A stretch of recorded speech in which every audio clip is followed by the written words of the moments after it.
Hey guys, in this video we're going to focus a little bit more on the word for.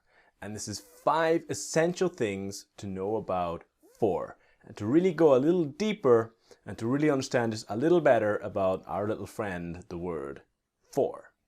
So here we are with the word for. And one idea is about objects and things and the idea of why or what intention, quantity of time, quantity of money, the real experience of the person, special verbs with for, and helping people. So let's explain that a little better with some more examples, right? So we had the example before of I need the money for the rent. Why do you have the money? What is the intention, right? What reason? Why? What intention? So here, another example, the files are ready for you. You have the files, you have this thing. What is the intention? What is the result you want with this thing?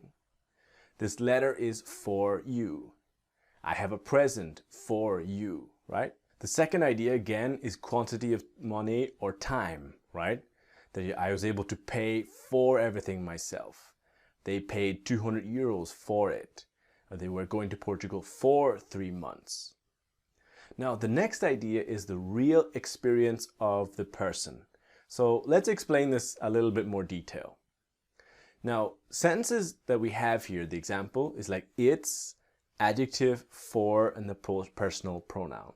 Now, what I mean is sentences like it's possible for me, it's important for you, it's difficult for her, it's essential for us, right? These kind of examples.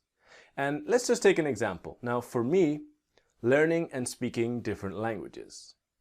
It's important for me. I am a teacher, I am a linguist. I travel and I use my languages and it's very, very important. I use it every day. This is real life consequences. Now, the other idea is that for other people, now to me, it's important that other people learn. For example, in the primary schools here in my country of Ireland, people don't really learn other languages. They don't learn French or Spanish. But it's important to me. I value this. I think it's important. So this is the difference of learning and speaking different languages. That it's important for me, personally, Terry McGonigal, but it's also important to me in that my opinion, my idea, I think other people should do this. Now, another example would be people in difficult situations. You have war, conflict, extreme poverty, etc.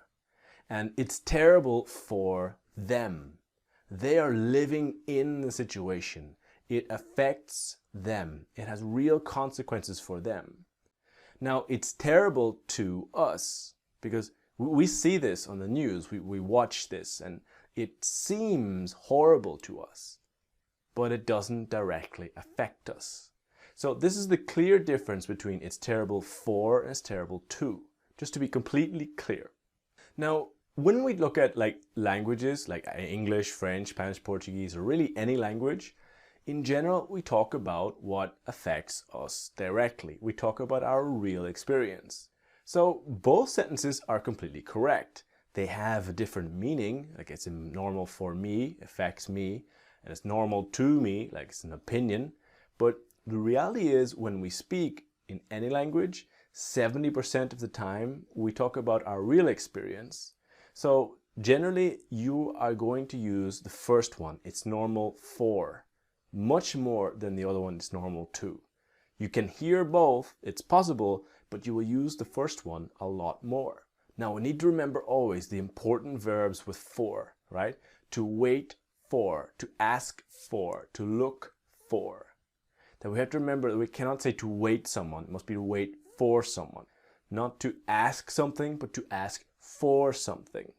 Not I am looking a new computer, but I am looking for a new computer, to look for something, right? Now the final idea is about helping people, that you are doing something for someone. So I am doing this for you. It's the idea that I am helping you.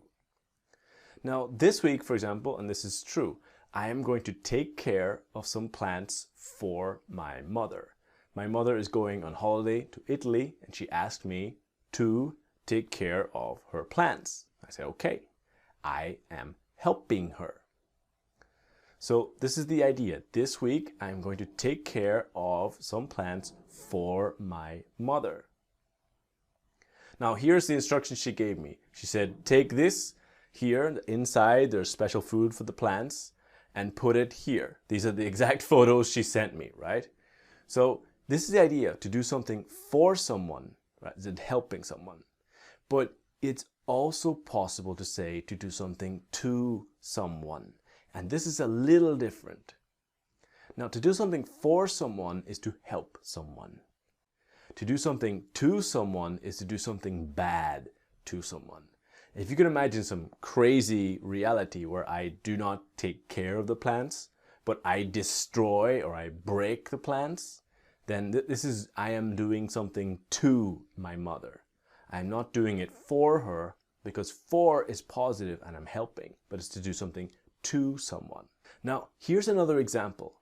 We have seen before in other videos to send something to someone, that the person will receive it. It can be an email, can be a letter, can be money, right? But to send something for someone is also possible, but a little different. I cannot say it's completely incorrect. Now, in the difference here is to send something for someone. If you can imagine a situation where your friend is working, he is too busy, and he needs to send a letter, but he's too busy and he cannot go. But you can go for him. You can go in his place. You can help him to send something for someone. And this is the idea of that you're helping them, right? Now, here again is a similar idea. To sell something to someone, the person will receive it. I have something, I sell it to you, you give me money, and you receive the thing or the object. But if you imagine, for example, to sell something for someone where they need help for some reason, that okay, I have a shop and you have this camera, but if I put this camera in the shop, I can help you. I can sell it for you, as in your place instead of you, okay? So it's a little bit different. Both sentences are correct, but they are different in meaning.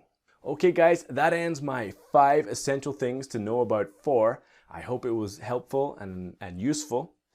I'll see you in the next video where we're going to start looking about how for can become f in the pronunciation, about how fast pronunciation will change when we speak quickly. See you there, guys.